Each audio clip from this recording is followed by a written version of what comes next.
Right now you're looking at the driver's side front caliper with the wheel removed.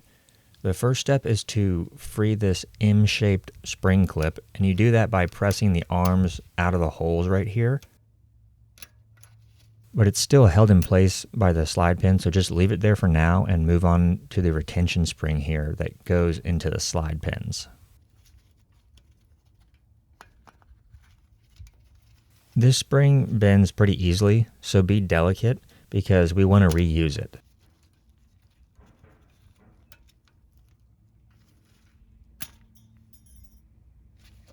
Then I'm using a small steel drift to hammer out the slide pins, but you can use anything that has a smaller diameter than the slide pins.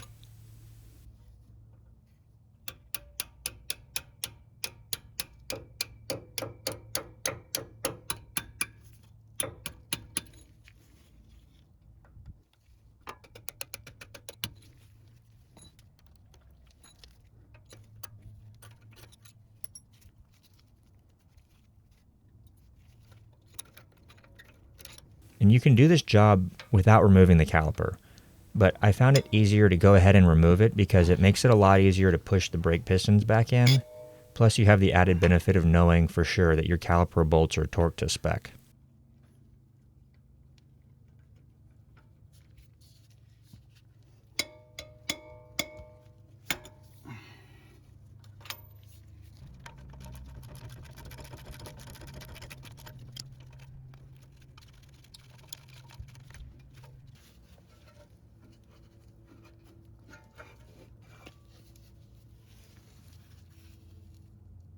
Then I put a cable tie on the upper control arm, and then another cable tie through the top of the caliper and connected them with my steel S-hook, tool link in the description. This just helps keep the caliper in place so it doesn't fall off the rotor and rip out the brake line.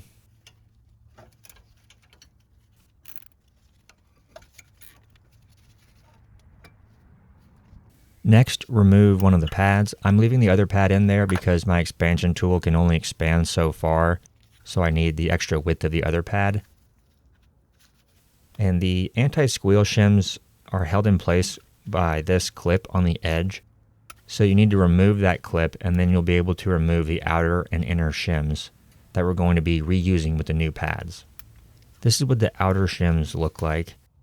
And then there's the inner shim that's coated in rubber on both sides. And this is the shim that the FSM says you need to replace.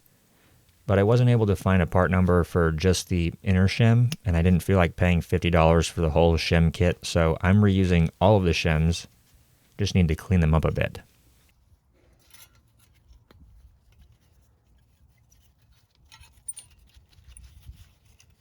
Here I'm just notating which side this shim goes on. You definitely need this brake piston expander tool. The link is in the description, and it makes it so much easier to press out the brake pistons. While I'm doing this, I'm just keeping an eye on the brake master reservoir to make sure my brake fluid isn't overflowing. I'll show you that in a sec. The FSM says you should take out some of the brake fluid before doing this, but I didn't feel like messing with the brake fluid, so I just kept looking to make sure it wasn't overflowing.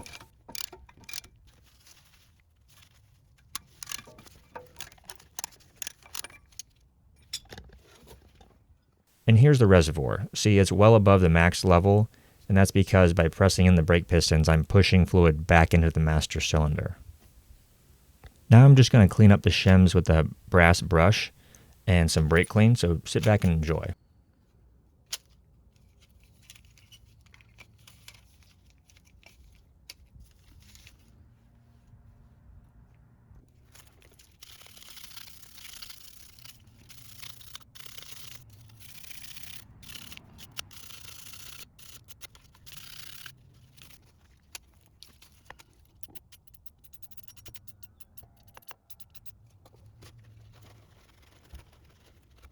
And I know brake clean is not safe for rubber, but it's only on there for a few seconds.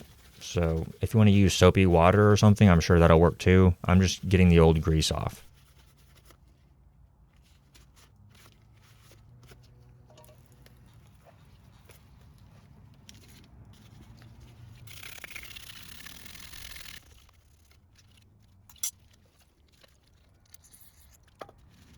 Then clean up the old clips.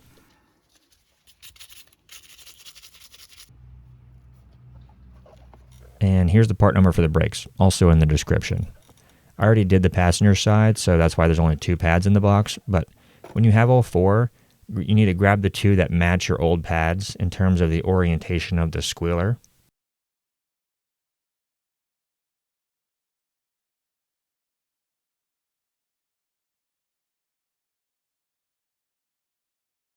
Now I'm applying brake grease to both sides of the outer shim.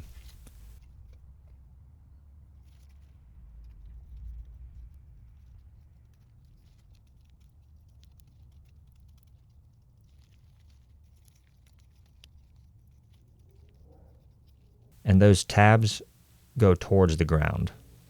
These shims should press into the pistons pretty easily. If you have any trouble, try lifting the caliper off the rotor.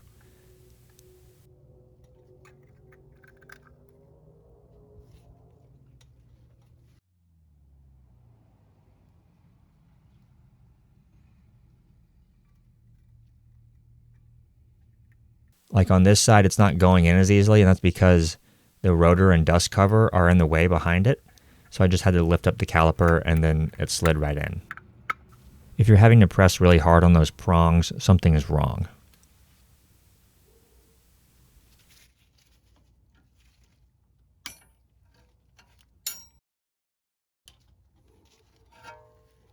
Next, I put the caliper back on, and I should have just put the bolts back in at this point, but I felt compelled to clean the rotor first.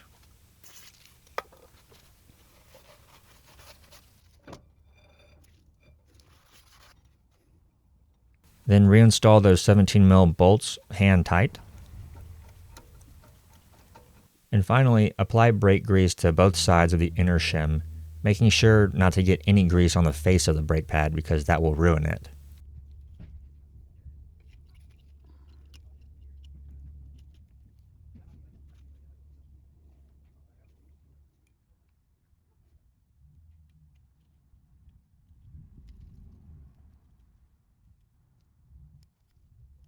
Then with the squealer pointing toward the ground, slide in the new pads. And if you don't have enough space to slide them in, that means you didn't compress the pistons enough.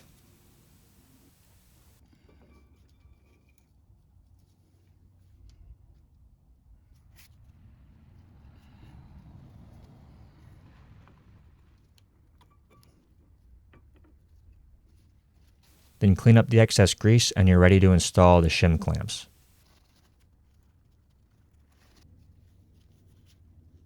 That little tab in the middle of the clamp points away from the rotor. And when you're putting these on, just make sure you're getting the clamp over the shims because that's the whole reason they're there.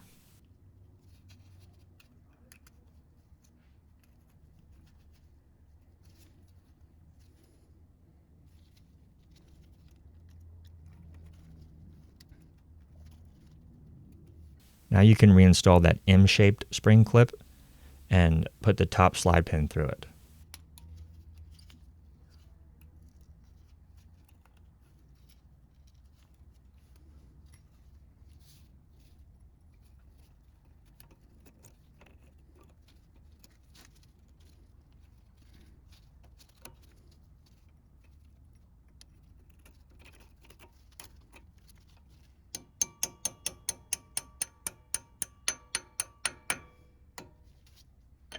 And I didn't show it here because it was very annoying to watch, but you have to put those arms back in the holes in the pads and then make sure the elbows go on top of the pads.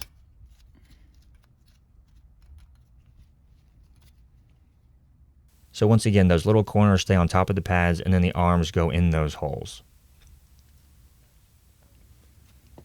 Next, reinstall the retention pin. And for this, you might need some needle nose to grab the slide pins and line up the holes.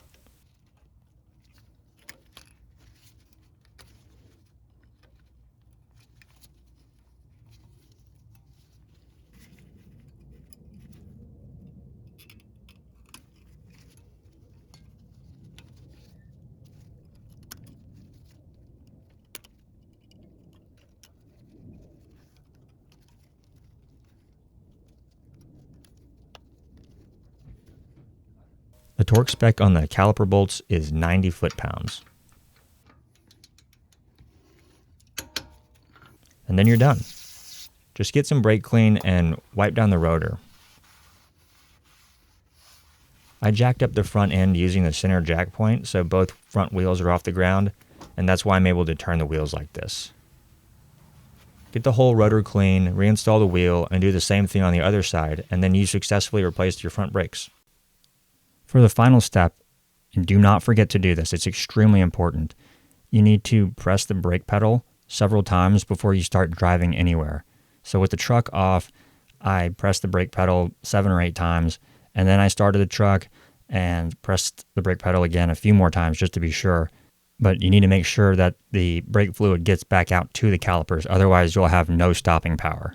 Subscribe for more videos, and thanks for watching.